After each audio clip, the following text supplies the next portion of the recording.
Hey, it's Dr. McClain with Vital Energy Chiropractic, and I'm here with your weekly challenge, week 5. And unfortunately, Dr. Tara couldn't join me today. Just logistically, we couldn't get it to figure out, but I'm sure she'll be back next week. And this week, I want to talk to you about sleep. We've been getting a lot of questions on sleep, falling asleep, staying asleep. A lot of people have been having challenges with that. So I'm going to go through some specific recommendations.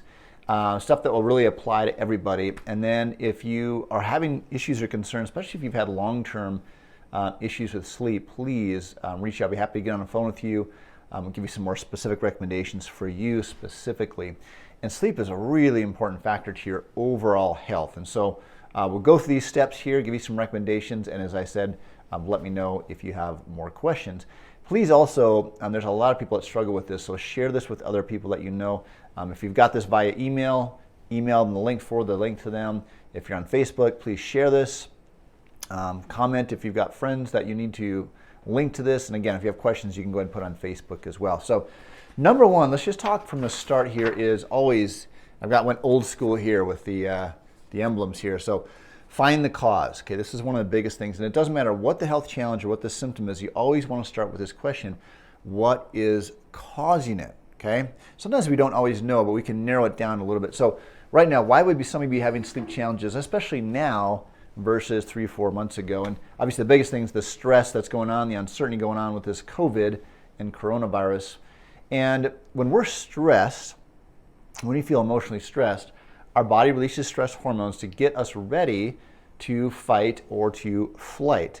Now, you know that you're not going to physically fight. You know that you're probably not going to run away, but your neurology, your brain doesn't know the difference. So it's going to release these stress hormones. And what does that mean? You're going to be on high alert. If you're stressed, it's not a good time to sleep. You got to get ready to go. And so if you're feeling stressed, it's going to be much more difficult not only to get to sleep, but to stay asleep. And there's some, a lot of hormones involved in this process. So I would, again, recommend, like I've talked about in past videos, really watch your media intake. Their job is to sell the news. They're going to sensationalize it. And we've seen that now with the numbers coming back. Every one of the predictions that the media has made, I've been way over the top. When we've actually getting the real data, the real numbers, it is way less of the actual infection rate, the actual death rate of this COVID. So be really cautious of where you're getting information from. And then I would highly recommend to you that you limit that, okay? Because looking back at the cause, stress is probably one of the biggest things. Now we'll talk about digestion as well, supplementation. There can be some other factors there as well. But all these things are going to tie into that. Is going back into a relaxed state. We need to be relaxed when we're going to sleep to be able to fall asleep. Okay, so that's the first thing, is look at the cause. And again, if you're struggling with that, let me know. Okay, I'd be happy to walk it through with you on the phone or in person here and give you some more suggestions and try to narrow it down for you. The second thing is falling asleep. So a lot of times people, they go to lay down and they're just wound up, they can't fall asleep. So along with falling asleep is one of the biggest things I found is to have a routine, okay? And this can be a big factor right now, especially because so many people, their work schedules have changed. Either they're not working, or they're working from home, or they're a lot busier than they were before this all started for various different reasons. Or maybe you're laid off right now because the government's not letting you work, and that can be a factor too. And that's actually a stressor. A lot of people don't realize that is actually stressful because we don't feel like we're contributing, and that can throw things off as well. So because we're out of our normal routines all day long, it can really throw off our evening routine, especially if you don't have something that you have to get up for the next morning. So I would say really have a solid evening routine. And when I say evening routine, that could be 15 minutes long. It could be 2 hours long. But you have a sequence of events that you always go through that, an hour before you go to bed, you drink a glass of water and you put your supplements out for the next day. 45 minutes before you go to bed, you turn off your phone or whatever. You have a sequence of events that you always go through that gets you ready for sleep. And I would recommend it, we just talked about social or news and social media. I would recommend to try to cut all media off in terms of screen time. Try to do at least 2 hours before to bed, but the more that you can do it, the better. Even if it's 45 minutes or a half hour, those lights stimulate your brain, and it doesn't allow your body to go into a deep sleep. So have a routine of events that's going to trigger your body to go to sleep. I'll give you an example. When our kids were a little bit younger, we always used to read to our kids every single night, and they knew as soon as we sat down on the couch and we started reading, the next step was that they're going to go to bed. So they might be out wound up, excited, running around. We say, hey, time to read some books. And they would love to read. We sit down on the couch, and they would just immediately wound down because it was a habit for them. So you want to have a habit for yourself of what are the things that you do before you go to bed, so it signals to your brain to go, okay, it's time to start to shut down. Now, along with that, one of the things might be is that your brain's kind of running wild on concerns that you're having, things that might happen in the future. So a very helpful thing is just to have a notebook by your bed, and things that are running through your head, just physically write them down. Even if you don't use that for anything else, if you just throw that piece of paper away, it takes it out of your brain, puts it on the paper, and it's less likely to be running around in your brain. The last thing I'll say as far as your routine, your brain is going to what they call ruminate, or even marinate might be a good word, for the next 4 hours on whatever you're thinking about right before you go to bed.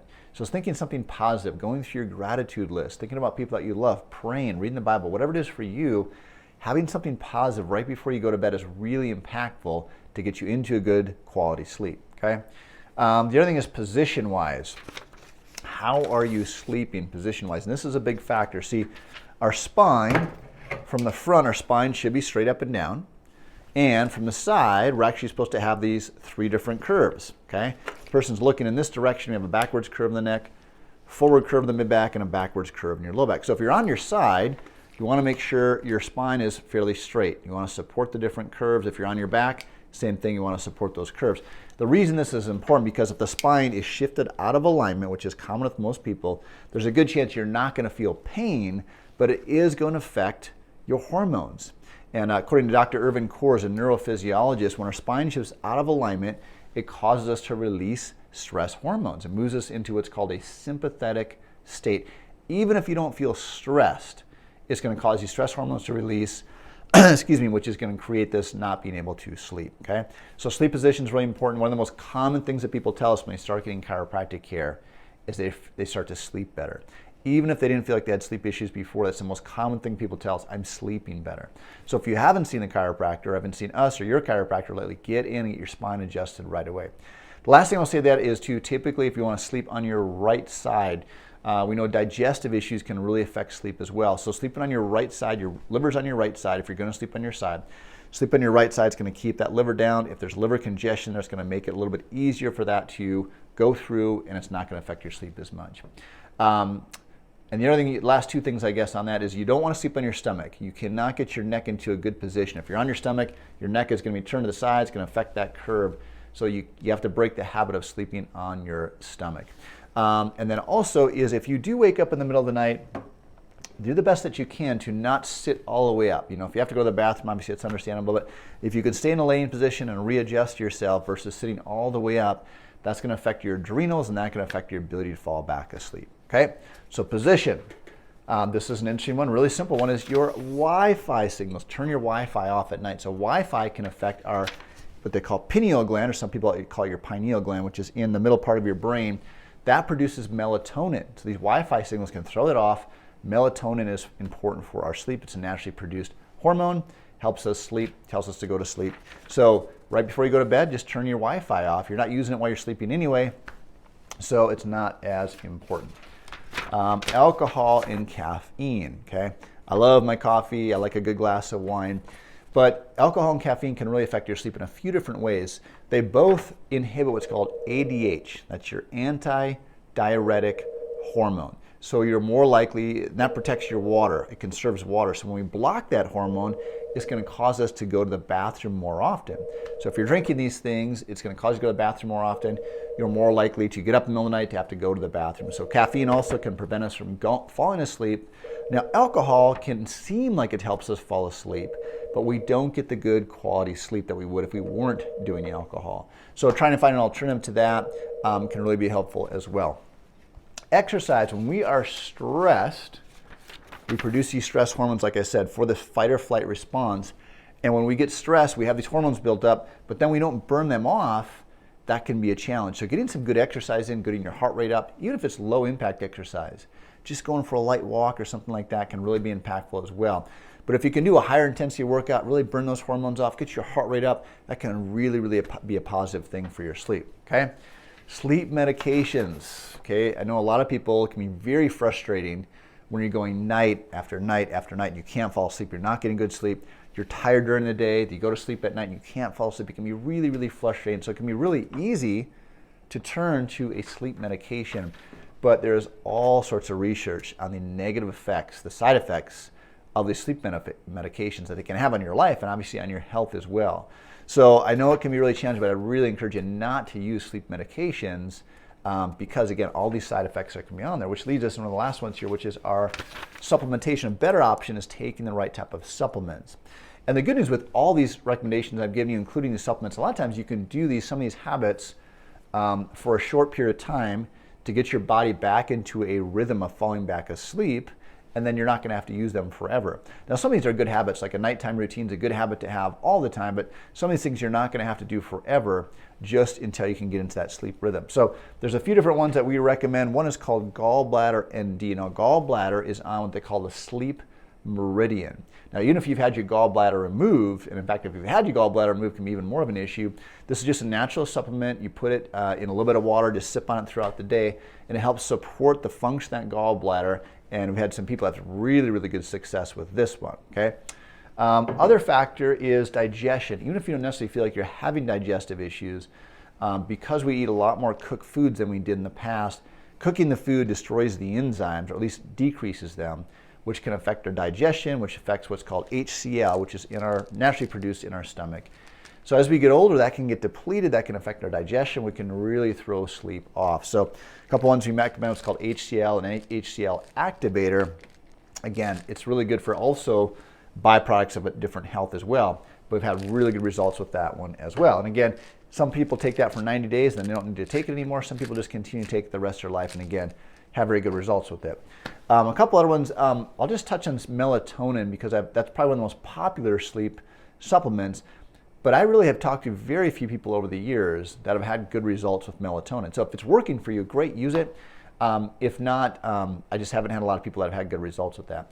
Another one we have here in the office is called Tranquinol. That's also a same company, PR Labs.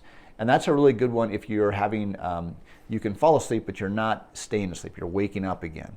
So if these things, use some of these recommendations, if you're not getting results, or again, if you've had longer term results, please give us a call or talk to us here in the office, and we'll go through your specific situation. We can really narrow it down to say, okay, here's the 1 or 2 or 3 things that's probably going to work best for you. And again, please share this with people. Hit that share button, send an email to people so more people can hear about this. Because sleep is a really important factor in terms of our overall health. It's not just being tired. It affects our hormones short-term and long-term. It can cause us to actually create more stress hormones when we're not sleeping well, which can cause us to not be able to lose weight. That's a big factor. It can increase our risk of other diseases as well. So again, please reach out if you have any questions on this.